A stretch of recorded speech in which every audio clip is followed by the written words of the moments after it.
kepada baginda besar Nabi Muhammad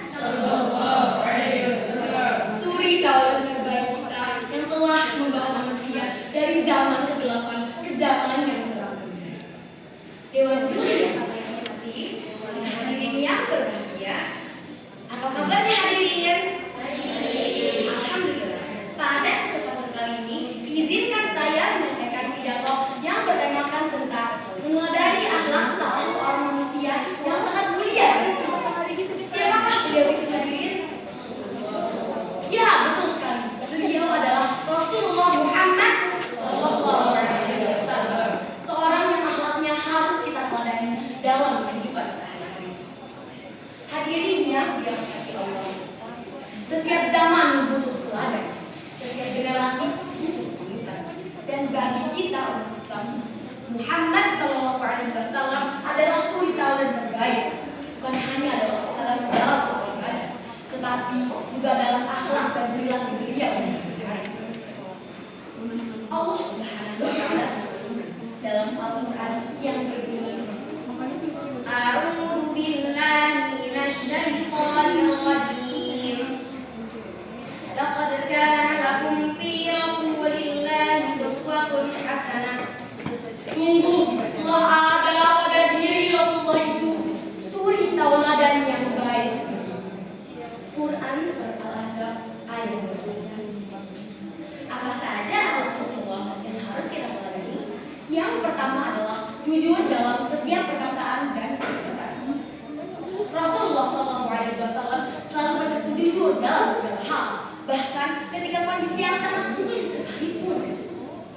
Beliau selalu menjaga perkataannya agar sesuai dengan kenyataan, tanpa menambah atau mengurangi fakta. Kejujuran beliau menjadi contoh yang sangat baik bagi kita umat Islam. Rasulullah bukan hanya jujur dalam perkataan, tetapi beliau juga merupakan kejujuran dalam tindakannya. Beliau selalu menyelaraskan antara apa yang dia ucapkan dengan apa yang dia lakukan.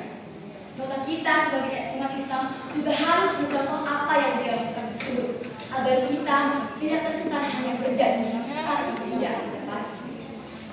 Di zaman sekarang, ketika kita sering tergoda untuk menipu atau berbohong, maka kita harus ingat kepada akhlakul karimah Rasulullah SAW. Kita harus meneladani akhlak beliau, karena kejujuran merupakan dasar dari kepercayaan, dan dari kepercayaan itulah kedamaian dapat wujud dalam masyarakat. Betul hadirin? Yang kedua adalah sabar dan pemaaf. Meneladani sabar dan pemaafnya Rasulullah merupakan cara terbaik untuk memperbaiki diri. Pada masa dakwah Islam, Rasulullah SAW seringkali dihina, dicemooh, dan disakiti oleh kafir Quraisy yang melemparkan batu, mencaci maki, dan bahkan mengancam beliau. Namun, apa yang Rasulullah lakukan? Apakah beliau membalas perbuatan kafir Quraisy? Tidak sedikit pun. Rasulullah tidak pernah membalas perbuatan mereka dengan kata-kata kotor, apalagi dengan perbuatan kasar yang sering mereka lakukan. Rasulullah memilih untuk tetap sabar dan memaafkan perbuatan mereka. Sabar dan pemaafnya Rasul mengajarkan kita untuk tetap tegar dalam menghadapi cobaan, ujian, kehilangan, menghilangkan kebencian, serta memberikan kesempatan kedua kepada orang lain.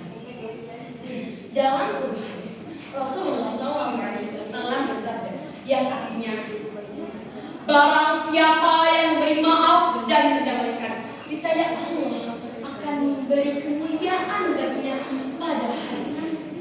Hadis riwayat Bukhari dan Muslim. Dengan meneladani akhlakul karimah Rasulullah, kita dapat menjadi pribadi yang lebih baik, bijaksana, dan dewasa dalam menghadapi berbagai situasi. Yang ketiga adalah peduli terhadap sesama. Siapa di antara hadirin yang pernah begitu ketika sakit? Pasti kita merasa bahagia dan dekat.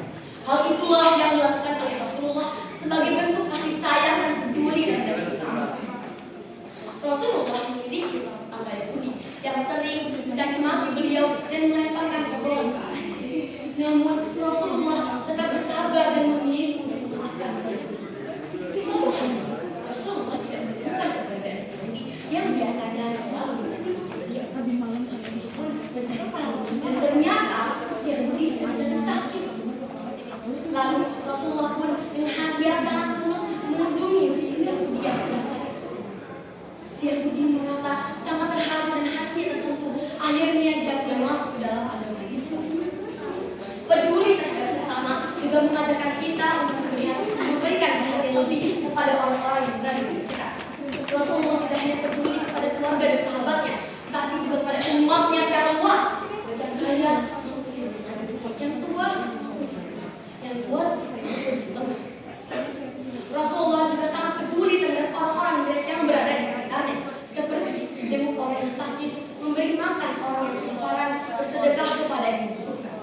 Rasulullah juga sangat sayang kepada anak-anak, wanita, dan orang tua, serta mengajarkan umatnya untuk saling tolong menolong.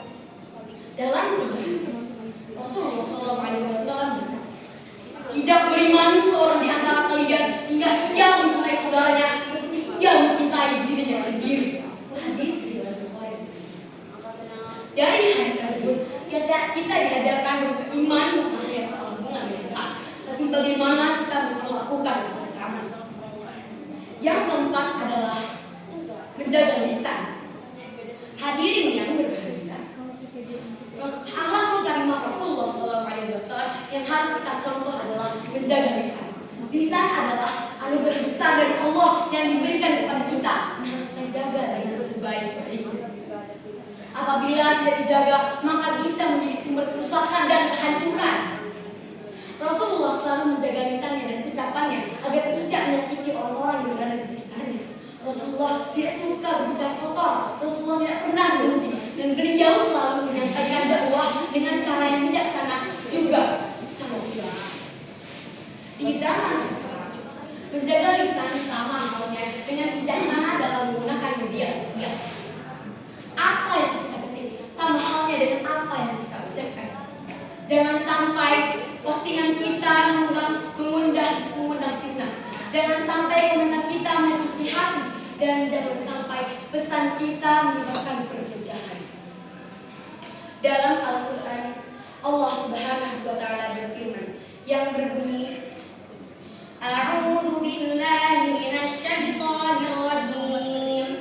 Ma yalfidhu min qawlin illa ladayhi raqibun 'atid. Tidak ada satu kata pun yang diucapkannya, melainkan di dekatnya ada malaikat pengawas yang selalu siap mencatat. Quran Surah Qaf ayat 18. Maka dari itu, marilah kita menjaga ucapan kita dan mencontoh akhlak karimah Rasulullah SAW agar apa yang kita ucapkan membawa manfaat, bukan membawa dosa. Apabila pedang masih ada apabila lisan melukai hati, kemana obat kebahagiaan?